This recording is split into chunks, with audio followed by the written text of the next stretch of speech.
Et place à la grande interview sur CNews et Europe 1. Bonjour à vous, Jean-Philippe Tanguy. Bonjour Madame Mabrouk. Député Rassemblement National, membre du bureau national du parti de Jordan Bardella. La France face à l'explosion des demandes d'asile. Dans le Figaro ce matin, Jean-Philippe Tanguy, les chiffres indiquent un nouveau record puisqu'on se dirige vers 140 000 demandes d'ici à la fin de l'année. Est-ce que vous faites confiance au gouvernement pour s'attaquer au dévoiement du droit d'asile? Non, absolument pas. Vos chiffres parlent malheureusement d'eux-mêmes. On va d'année en record en record.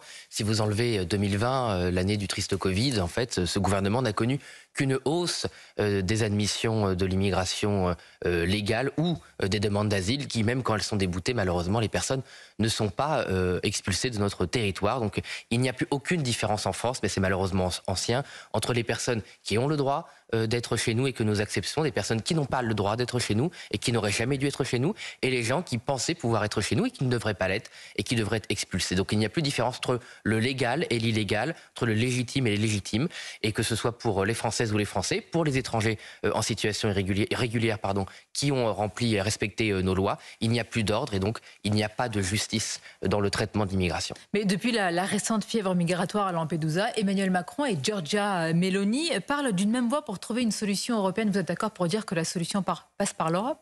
Non, l'Europe aujourd'hui est un problème. Non, vous savez, l'immigration. On peut avoir des coopérations entre partenaires européens, mais aujourd'hui, l'Union européenne, les commissaires européens ont théorisé l'immigration comme une solution, à leurs yeux évidemment, ce n'est pas la vérité, à des problèmes européens. Ils veulent faire venir plusieurs millions d'immigrés pour soi-disant combler la crise démographique, pour occuper soi-disant des métiers que personne ne veut faire, non pas parce que personne ne veut le faire, mais parce que les personnes ne sont pas formées et les salaires ne sont pas suffisants. Donc l'Union européenne est une idéologie pro-immigration qui souhaite et qui organise de fait la submersion migratoire. Donc on ne peut pas faire confiance à une institution et les personnes qui l'incarnent qui sont pour l'immigration. Vous ne faites pas confiance à ces commissaires, vous ne faites pas confiance au gouvernement qui prépare ce projet de loi immigration. Alors quand il va arriver au Parlement avec ce fameux article 3 sur la régularisation des sans-papiers dans les métiers dits en tension, Jean-Philippe Tanguy, si cette mesure était retirée du projet de loi pour la faire passer plutôt dans une circulaire qu'à travers un vote, est-ce que déjà vous dites que c'est un premier pas qui a été fait? Non, alors il y a deux choses importantes dans ce que vous dites. La première chose, c'est que si cette loi, il n'y a plus cette mesure, c'est une loi quasiment vide. Il y aura quelques mesurettes qui, elles, pourraient facilement passer en circulaire si le gouvernement le voulait pour simplifier les démarches d'expulsion et limiter les recours administratifs qui sont aujourd'hui permis aux étrangers en situation irrégulière. Et surtout, vous le dites, en fait, ils vont passer par circulaire. Donc en fait, quand quelque chose dérange le Parlement, quand il n'y a pas de majorité de représentation de la majorité des Français au Parlement, ils veulent le contourner. C'est déjà le cas. Mais pour avoir un accord, peut-être. C'est de la lucidité, non? Oui, c'est sûr que si on retire toutes les mesures qui posent problème, on trouve facilement un accord. Hein. Mais est-ce qu'il n'y a pas une inflexion? Emmanuel Macron, dans son interview la fois dernière, semble avoir évolué sur ce sujet, affirmant qu'il faudrait davantage rapprocher nos compatriotes de ces métiers en tension. Oui, alors c'est intéressant, effectivement. Marine Le Pen, d'ailleurs, l'a dit elle-même. Emmanuel Macron découvre la priorité nationale, donc une mesure phare, centrale du programme de Marine Le Pen, pour laquelle nous avons été diabolisés, insultés. Et donc, en fait, c'est juste du bon sens. Évidemment, avant de faire entrer de nouveaux immigrés, il faut former les Françaises qui cherchent un travail. Il faut proposer des salaires qui correspondent à la difficulté de ces métiers. Moi, quand je vois dans la presse que le patronat présente le fait d'être payé entre 1 300 et 1 500 euros pour commencer à travailler à 5-6 heures du matin ou finir entre 23h et 1h du matin comme des gros salaires, on voit bien qu'il y a un problème et que c'est une escroquerie. Et de la même manière, je voudrais revenir sur le mot de circulaire. C'est intéressant parce que les Français doivent savoir que ça fait des années qu'il y a déjà une circulaire de régularisation des étrangers en situation irrégulière pour les métiers en tension. C'est la fameuse circulaire Valls. Et M. Larcher, le président du Sénat, d'ailleurs je crois que c'était sur votre antenne il y a quelques jours, pour pas dire quelques semaines, soutient cette circulaire. Donc on a un double discours du point de vue du gouvernement qui fait tout en fait pour régulariser de toutes les manières les immigrés. On l'a vu avec le chiffre des faux demandeurs d'asile, et les Républicains qui font semblant de s'opposer à cette immigration alors qu'ils l'ont organisée aussi. Les chiffres sont têtus. Par exemple, le nombre de naissances en France a reculé de 7% sur les 8 premiers mois de l'année. C'est le plus bas niveau depuis la fin de la Seconde Guerre mondiale. Hier, lors du grand rendez-vous Europe 1 CNews Les Échos, notre invité de la France Insoumise, Manuel Bompard, dit l'immigration viendra combler ce déficit, cette atrophie des naissances. Qu'est-ce que vous répondez à cela? Je réponds que c'est totalement absurde. On voit bien d'ailleurs, plus il y a d'immigration, moins de naissance. Donc il n'y a aucun lien, c'est pas une solution à la solution démographique. Ça n'incite pas, si je peux dire, au dynamisme démographique et ça ne comble pas un écart puisque de toute façon, même les immigrés à la fin, il faut le dire, ont des comportements démographiques très proches des natifs sur 2 ou 3 générations. Donc en fait, c'est un puits sans fond si l'on pense que l'immigration peut combler ce problème démographique. Ce qu'il faut, c'est réencourager les familles françaises à faire des enfants. Il n'y a pas de politique familiale nataliste du gouvernement. Non, tout ça a été mis en pièces par idéologie, par la gauche, notamment François Hollande, qui a mis fin à l'universalité des allocations familiales, qui était le modèle français. L'accueil des jeunes enfants qui ne suit pas, on l'a vu avec le scandale des crèches, qui montre une privatisation du soin des personnes, qu'il s'agisse des plus petits ou de nos aînés, une privatisation, une volonté de faire des bénéfices sur le soin en personnes. Donc il faut réaccompagner toutes les familles qui veulent avoir des enfants. Marine Le Pen avait fait des propositions fortes, que ce soit par une réforme fiscale qui privilégie les classes moyennes, la capacité d'accéder aussi à un crédit pour avoir une maison, pour pouvoir investir dans une nouvelle voiture. Quand vous avez une famille, vous savez, c'est tout simple, mais c'est tout bête, pardon, mais devoir passer une voiture qui contient entre 4 et 5 personnes, ça fait beaucoup d'argent et il faut que l'État accompagne les familles. J'entends que vous ne trouvez rien qui va dans les propositions de ce gouvernement. Peut-être une mesure aujourd'hui qui peut aller dans votre sens, puisque Emmanuel Macron va annoncer des nouvelles brigades de gendarmerie dans les campagnes. La délinquance explose aussi dans les villages, dans les communes de France. Est-ce que là, vous dites banco ? Ah mais très bien, moi je prends ce genre de bonnes mesures, mais enfin par contre ça fait à peu près 20 fois qu'il annonce la même mesure. Donc les Français, peut-être, on a l'impression qu'il y a 1000 brigades de gendarmerie qui ont été ouvertes en 2 ans, puisque Emmanuel Macron ou M. Darmanin ou Mme Borne, bref, les brigades de gendarmerie ont été annoncées, je vous dis, une bonne vingtaine de fois en France. C'est comme les usines à batterie, il y en a 3, mais enfin on a l'impression qu'il y en a 30 en France, puisqu'elles sont annoncées. Donc vous attendez de voir. Non, je n'attends pas de voir. J'aimerais qu'elles soient mises en place et qu'ils arrêtent de présenter 10 fois la même mesure qui n'est pas mise en place. Ça fatigue, je crois, beaucoup les Françaises et les Français. Mais faisons attention aussi sur le terrain, sur le territoire, parce que c'est une chose d'avoir des brigades, encore faut-il qu'il y ait ensuite les effectifs suffisants et qu'il n'y ait pas, pareil, un éparpillement des moyens. Et puis aussi, il faut respecter nos forces de l'ordre. Vous aviez ce week-end des rassemblements pour soutenir la police, évidemment. La gendarmerie, il y a une sorte quand même d'une très grave crise d'autorité et de respect de la part du gouvernement de nos policiers, de nos gendarmes cet été. Autre sujet d'actualité, Jean-Philippe Tanguy, on poursuit notre grande interview sur CNews et Europe 1. Après la présentation du budget 2024 par le gouvernement, Éric Ciotti a dénoncé, dit-il, un budget de camouflage et il veut aller plus loin sur les économies et aller plus loin dans la baisse de l'indemnité chômage. Est-ce que pour vous c'est une bonne piste ? Non mais c'est complètement grotesque. Moi je comprends que M. Ciotti veuille camoufler lui-même la responsabilité de ses anciens gouvernements dans le déficit combien qui sont plus de la France. Oui, ça c'est vrai qu'ils ont du mal à l'accepter, mais ils ont eu une part de responsabilité très importante. Vous savez, on fête un triste anniversaire. J'essaie un peu en cette rentrée de le faire savoir. C'est les 50 ans, 50 ans de déficit budgétaire en France.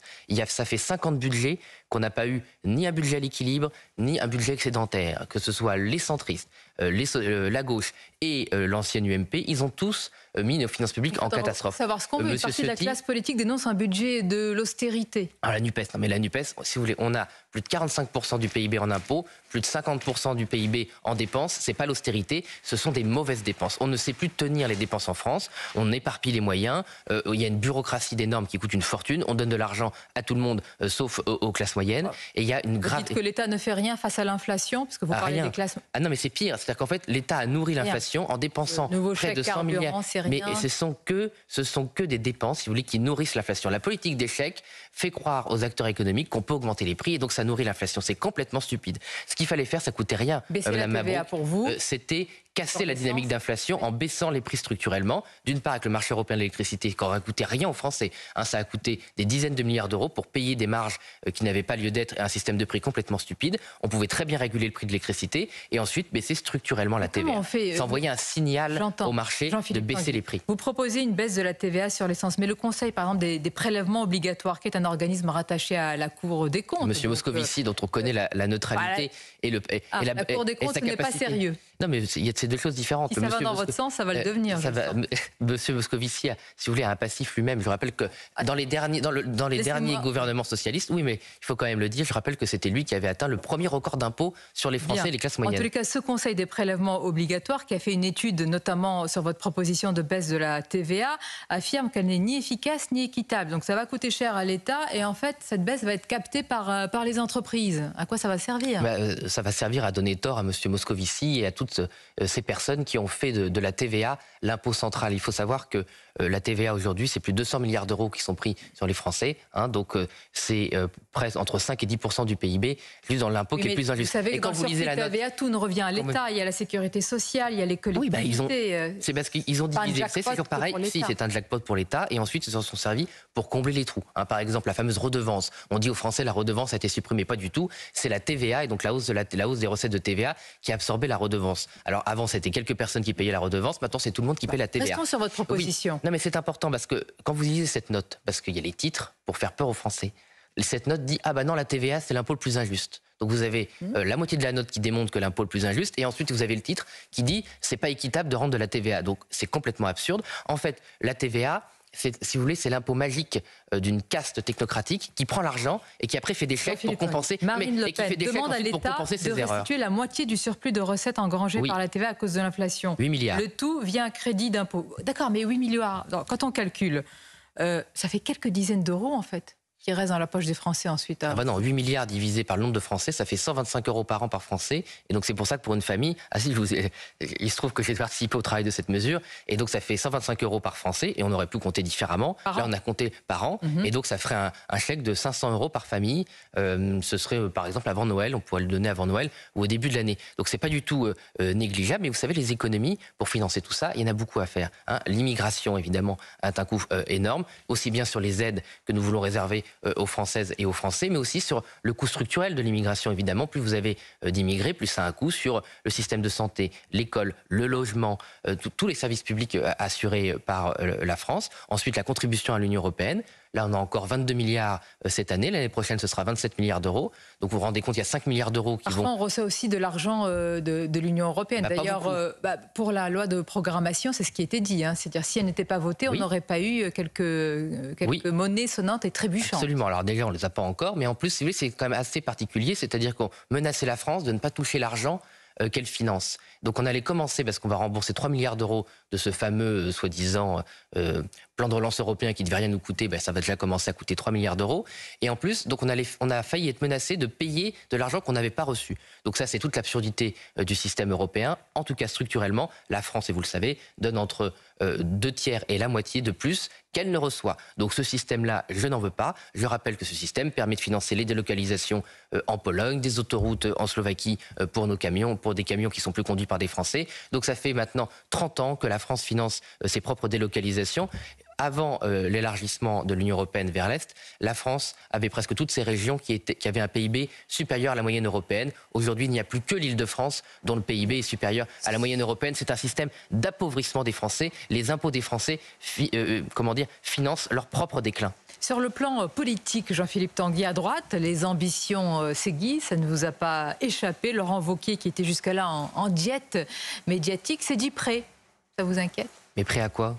Prêt pour 2027. Écoutez, il est tout seul, c'est bien, ça fait. Tout seul. Il peut commencer, c'est bien de commencer par sa propre motivation. Moi, j'ai entendu. Adversaire de taille non, moi j'ai entendu Monsieur Wauquiez faire un discours ringardissime des années 80, expliquant qu'il allait renverser la table. Vous avez le monopole de la modernité. Je ne sais pas, ça c'est aux Français de dire. Moi, quand je vois Monsieur Wauquiez, je vois toutes les vieilles ficelles qui ont conduit à la ruine du pays, à l'abandon. C'est des formules faites avec des cabinets de conseil qui n'ont aucun intérêt pour palabrer, pour bavarder. Heureusement qu'ils ne vous inquiètent pas, parce que ça m'énerve. Non, mais moi, ça m'exaspère, s'il vous plaît, Madame Mabrouk, parce que moi, j'ai 36 ans, ça fait 20 ans qu'on entend les mêmes choses, que des gens qui pensent avoir le pouvoir de droit divin comme LR et qui n'en ont rien fait. Marine Le Pen est là depuis un certain temps, mais pour vous, elle incarne la candidate naturelle. Oui, mais ce sont une candidate du changement, voilà, c'est-à-dire de rupture, de rupture avec toutes ces formules creuses. Marine Le Pen, candidate de la rupture. Mais bien sûr, c'est une rupture avec toutes ces pratiques. Une fois de plus, avec 50 ans de déficit, avec une immigration qui ne cesse de progresser depuis 50 ans. On a eu les chiffres de l'insécurité la semaine dernière. C'est une débâcle. Donc tous ces gens qui se succèdent au pouvoir, que ce soit avant l'UMPS, Macron qui est le pire de l'UMP, le pire du PS, on n'en peut plus. Voilà, notre pays vous êtes très en vert. Notre pays est au bord de grandes difficultés. Sur la gauche, la NUPES, pour terminer, pour conclure, Jean-Philippe Tanguy, qui est en voie d'éclatement ou déjà actées, comme nous l'a dit Emmanuel Bompard hier avec le divorce d'avec Fabien Roussel. Quelles leçons vous en tirez en quelques mots pour conclure? J'en tire que quand on donne le pouvoir à l'extrême gauche, il ne faut pas un an pour que tout explose, tout soit ruiné et que les plus grands espoirs, parce que moi je respecte les électeurs de gauche qui aient pu mettre dans cette alliance, soient ridiculisés quand on en est à traiter un adversaire de Doriot, de collabo nazi, mort sur les champs de bataille pour Adolf Hitler. Écoutez, on en a un niveau d'argumentation, si je puis dire, qui est absolument déplorable. Donc la gauche se dévore entre elles. Écoutez, bon débarras, ça nous permet de faire valoir nos vraies propositions, parce que nous, s'il y a bien une force qu'on a au Rassemblement national avec Jordan Bardella, vous l'avez dit, et Marine Le Pen, c'est l'unité. Et nous, on travaille ensemble en équipe pour la France. Jean-Philippe Tanguy, merci. C'était votre grande interview sur CNews et Europe 1. À bientôt et bonne journée. Bonne journée.